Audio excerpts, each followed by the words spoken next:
लोग झमकावला से हुई झमकावला से हुई झमकावला से हुई झमकावला से हुई झमकावला से हुई। आज खेसारी लाल यादव की टीम की तरफ से जवाब देने आए थे विशाल सिंह को राइटर अखिलेश कश्यप और खेसारी लाल यादव के मैनेजर विवेक सिंह। क्या कुछ कहा है दोनों ने मिलकर विशाल सिंह को आज के स्टूडियो में देखेंगे। उससे पहले चैनल को सब्सक्राइब कर ले ताकि ऐसा ही अपडेट मिले सबसे पहले, और उसके बाद देखेंगे कि क्या विशाल सिंह भी लाइव आते हैं और इन दोनों का जवाब देते हैं या नहीं। इस वक्त इंडस्ट्री का माहौल क्या है सबको पता होगा, लेकिन शॉर्ट में समझा देते हैं। खेसारी लाल यादव ने पवन सिंह को बूढ़ा बोल दिया, पवन सिंह ने भी जवाब दे दिया। सब चीज नॉर्मल चल रहा था। उसके बाद पवन सिंह की टीम की तरफ से लाइव आते हैं विशाल सिंह, और लाइव के दौरान खेसारी लाल यादव के लिए तुम तड़ाक जैसे शब्दों का प्रयोग करते हैं, जैसे कि आगे की वीडियो में देखते हैं। गलत नहीं है, खुद ही एक्सेप्ट किया था ना कि ये मेरे पिता समान है, तो काटा कर और डेली विश किया कर। समझ आया?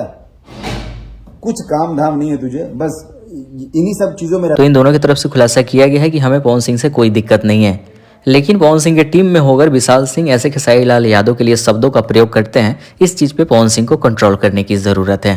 बाकी कुछ खास नहीं, देखते हैं विवेक सिंह को जवाब देने आते हैं या नहीं विशाल सिंह। तो आगे जैसे ही कुछ अपडेट मिलता है वीडियो बनाएंगे, चैनल को सब्सक्राइब कर लें। और एक और टीम की तरफ से बताया गया है क्या है कि पवन सिंह का इतना अच्छा डायलॉग झमकावला से हुई, इसको कोई भी अरा गरा नट्ठू गहरा आकर बोल दे रहा है कि भाई इतना अच्छा डायलॉग को खराब मत करो।